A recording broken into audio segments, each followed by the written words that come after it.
Los murciélagos son criaturas enigmáticas, temidos y repudiados por algunos, reivindicados por otros en últimos tiempos, son componentes de las tradiciones y creencias de los pueblos, e incluso están plasmados en la cultura popular.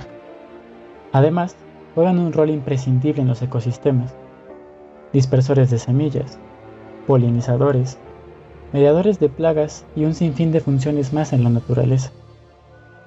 El misticismo que rodea a estos animales nos ha llevado a preguntarnos muchas cosas, de entre ellas, ¿cómo es que arribaron a los cielos? ¿Y cómo es que desarrollaron la ecolocalización? En este trabajo trataremos de teorizar acerca de estas dos incógnitas. Mi nombre es Daniel, y sin más preámbulos, comenzamos.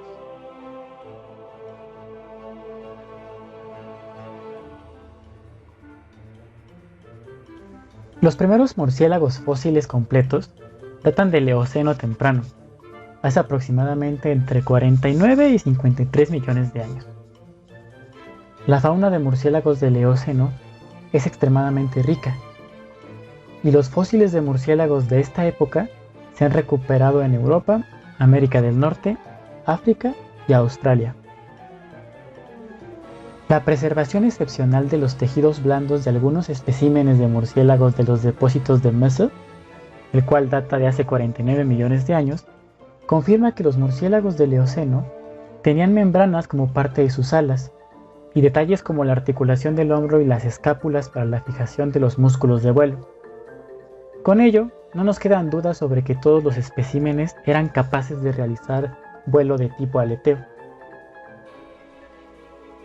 Una segunda característica importante de estos murciélagos es que tienen cócleas agrandadas en relación con el tamaño del cráneo. Los murciélagos modernos con cócleas agrandadas son capaces de ecolocalizarse, mientras que los murciélagos modernos que no se ecolocan tienen una dependencia reducida de esta forma de percepción, o simplemente no muestran el mismo grado de agrandamiento. Como los murciélagos del Eoceno tienen cócleas agrandadas y también modificaron los huesecillos auditivos comparables con los de los murciélagos ecolocalizadores existentes, también fueron claramente capaces de ecolocalizarse. Por lo tanto, hace 53 millones de años, dos importantes innovaciones de comportamiento que actualmente asociamos con los murciélagos ya habían evolucionado. Es decir, los primeros murciélagos completos conocidos ya eran capaces de volar aleteando y de comunicarse por ecolocalización. Pero, ¿no les parece un tanto extraño que repentinamente los murciélagos aparecen completamente desarrollados en el registro fósil? El mismísimo Darwin reconoció el problema presentado por la aparición repentina de murciélagos completamente desarrollados en el registro fósil, en el origen de las especies. Desde entonces, ha habido muchos intentos de reconstruir la forma en que evolucionaron los rasgos y cómo diversificaron en los murciélagos existentes. En ausencia de evidencia directa, sin embargo, todas las reconstrucciones son necesariamente, por decirlo así, saltos en la oscuridad intelectual. El menos creíble de estos saltos a la oscuridad es la sugerencia que hizo Gupta en 1984, proponiendo que los murciélagos evolucionaron a partir de los pterosaurios. Pero antes de conocer las hipótesis, tenemos que ver de qué premisas parten. Se asume casi en todos los modelos de la evolución del vuelo en los murciélagos que el antepasado de estos era arborícola, nocturno e insectívoro. ¿Pero por qué? El primer punto a tratar es que el papel de las extremidades posteriores de los murciélagos en el soporte de la membrana de vuelo hacen que el origen del vuelo de un antepasado cursor sea muy poco probable. En consecuencia, un hábito arborícola parece mucho más probable. Como segundo punto, tenemos que, por lo general, los murciélagos modernos son nocturnos, casi sin excepción. Por lo tanto, es más parsimonioso sugerir que los antepasados de los murciélagos también exhibieron este rasgo. Finalmente, Se supone que los antepasados de todos los mamíferos euterianos o placentarios han sido insectívoros, ya que estos pequeños mamíferos insectívoros dominan el registro fósil de los mamíferos del Jurásico y del Cretácico. Sin embargo, no solo tenemos 3 hipótesis, tenemos 5, y de ellas vamos a exponer la evidencia que las respalda o que las refuta.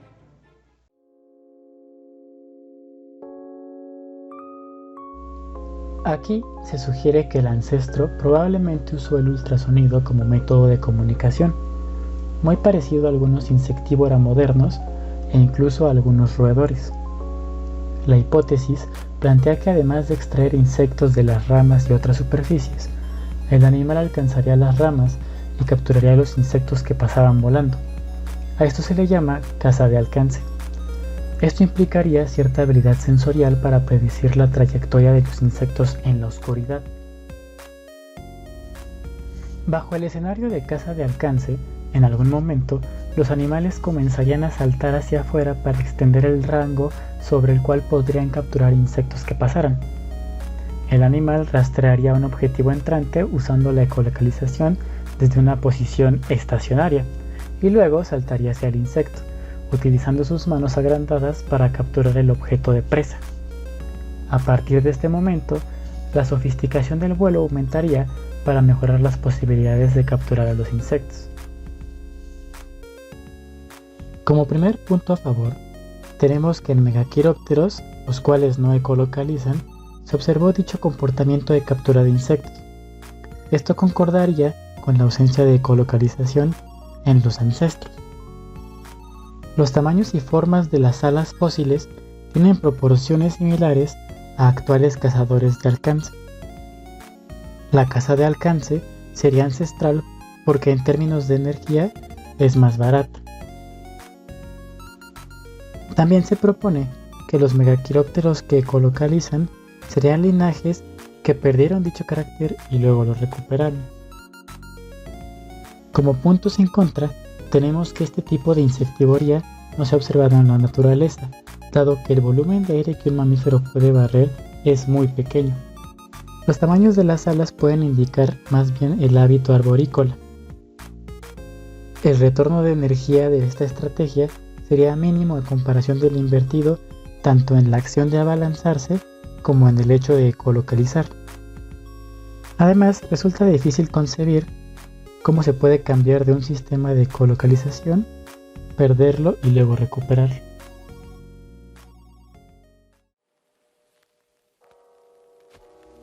En la hipótesis del vuelo primero, se sugiere que el mamífero evolucionó por primera vez como un avance desde el salto entre las ramas de los árboles hasta el vuelo formal. Los animales antes del murciélago que se alimentaban de insectos ocasionalmente se habrían encontrado con sus presas en vuelo y tal vez las devoraron. Para estos animales se sugiere que evolucionó un sofisticado sistema de ecolocalización, aprovechando el ahorro de energía que es posible mediante el acoplamiento mecánico de los latidos del ala con las llamadas de la ecolocalización. Esto permitiría la explotación eficiente de los insectos aéreos. Una vez desarrollados, estos murciélagos podrían perseguir insectos en vuelo, y la caza aérea se desarrollaría como una estrategia de búsqueda de alimento. Como evidencia a favor, tenemos que la teoría del vuelo primero es compatible con la evidencia morfológica de que el vuelo evolucionó en los quirópteros solo una vez. Sugiere que la caza aérea es la estrategia primitiva de alimentación de los murciélagos insectívoros. Esto es más consistente con las características morfológicas relacionadas con la conservación de energía durante la ecolocalización. Esta hipótesis tampoco implica una etapa de búsqueda de alcance, que probablemente no sea rentable utilizando la ecolocalización. Y además, la teoría explica adecuadamente el estado no ecolocalizante de la mayoría de los megaquirópteros. Como puntos en contra, tenemos que esta hipótesis falla porque hace suposiciones poco realistas sobre el comportamiento de los ancestros en la oscuridad. Es improbable que un premurciélago salte de las ramas a la oscuridad con la esperanza de que pueda deslizarse a un lugar de aterrizaje. Según el modelo de primer vuelo, el vuelo con aleteo solo sería posible en un animal nocturno que ya tenga una visión nocturna especializada, lo que le permitiese detectar sitios de aterrizaje adecuados. En esta teoría, se sugiere que los animales desarrollaron un sistema visual extremadamente especializado, pero que luego retrocedió para permitir el desarrollo del sistema de ecolocalización. Sin embargo, los animales intermedios que habían retrocedido la visión, pero que aún no habían desarrollado completamente la ecolocalización, no tendrán ninguna ventaja selectiva y por lo tanto no podrían ser conservados por selección natural. Esta teoría propuso que los animales utilizaron ultrasonidos y que estas llamadas pudieron haber actuado como un biosonar que permitiese a los animales arborícolas dar pequeños saltos en la oscuridad entre las ramas. La longitud de los saltos y el vuelo habría evolucionado en este sistema en paralelo con el aumento en la potencia y la frecuencia de la producción de pulsos de ecolocalización.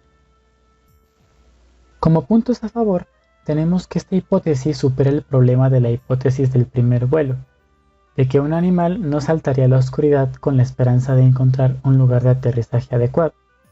Además, es consistente con la sugerencia de que el vuelo en los murciélagos ha evolucionado solo una vez, y que con la ecolocalización se desarrolló en conjunto con el vuelo para capitalizar la eficiencia metabólica del sistema acoplado aleteo-ecolocalización. Sin embargo, el modelo también asume que la modalidad sensorial cambió de ecolocalización a visual, lo que es un cambio muy difícil de concebir. Una versión alternativa de la idea supuso que el animal progenitor era un no ecolocalizador, aunque utilizaba ultrasonidos. Algunos de estos animales desarrollaron el vuelo por la ruta de salto-vuelo, mediante la especialización del sistema visual, que finalmente se convirtieron en los megaquirópteros, mientras que otros desarrollaron el vuelo mediante el desarrollo de ecolocalización, los cuales terminaron siendo microquiróptera. El principal problema con esta última versión de la hipótesis es la suposición de que el vuelo se desarrolló 2 veces en el linaje.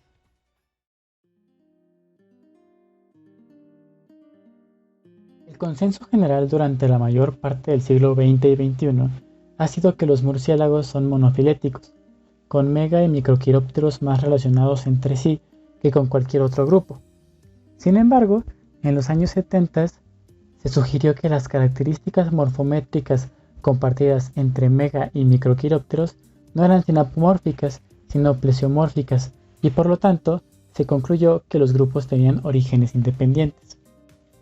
Al desarrollar esta hipótesis, Smith notó que los megaquirópteros compartían características morfológicas con los primates. Esto apoyó la sugerencia anterior de que los murciélagos son difiléticos, con los megaquirópteros derivados de los primates y los microquirópteros derivados de otra ascendencia. La hipótesis difilética de los orígenes del vuelo y la ecolocalización, por lo tanto, sugirió que los microquirópteros evolucionaron de un ancestro que tenía capacidad de ecolocalización. Se supone que el vuelo y la ecolocalización en este grupo han evolucionado por uno de los modelos anteriormente presentados. Sin embargo, millones de años después, un grupo de primates tempranos comenzó a planear y algunos de estos evolucionaron en el vuelo y se convirtieron en los megaquirópteros. Sin embargo, los análisis más recientes regresaron a apoyar a los orígenes monofiléticos de los murciélagos.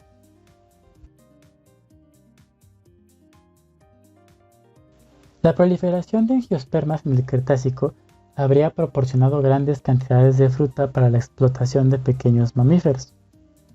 Entonces, en esta teoría, se imagina que el ancestro premurciélago era arbóreo o arborícola, diurno y frugívoro, en lugar de nocturno e insectívoro.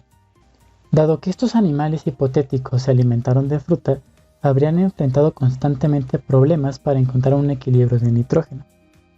Entonces, siempre sería ventajoso para ellos tomar los insectos que encontrasen para complementar sus requerimientos proteicos. Se sabe que para inicios del Paleógeno no había aves insectívoras aéreas. Por lo tanto, sin competencia aviar, la búsqueda de insectos aéreos sería un nicho vacante. Las mediciones de la abundancia de insectos aéreos, además, en la actualidad, sugieren que los insectos son mucho más abundantes al final de la tarde que en la noche. Con todo esto, la hipótesis es consistente con la evolución única del vuelo en los murciélagos y las sinapomorfías del aparato de vuelo evidente tanto en mega como en microquirópteros. Además, supera el problema de saltar en la oscuridad que acosa las hipótesis anteriores, y además rebasa el requisito de que un animal volador nocturno no ecolocalizador tenga un sistema visual especializado. Sin embargo, durante el Paleógeno, la diversificación de las aves se reanudó desde el cuello de botella por el que habían estado atravesando en el límite Cretácico-Paleógeno. La evolución de estas aves habría ejercido enormes presiones de depredación sobre la diversa fauna diurna de murciélagos, conduciéndolos hacia el nicho nocturno. Varias estrategias evolucionaron, incluyendo el agrandamiento de los ojos y la corteza visual en el caso de los megaquirópteros y el desarrollo de la ecolocalización en microquirópteros. Esta teoría es la más reciente y aún no hay mucho debate alrededor de ella.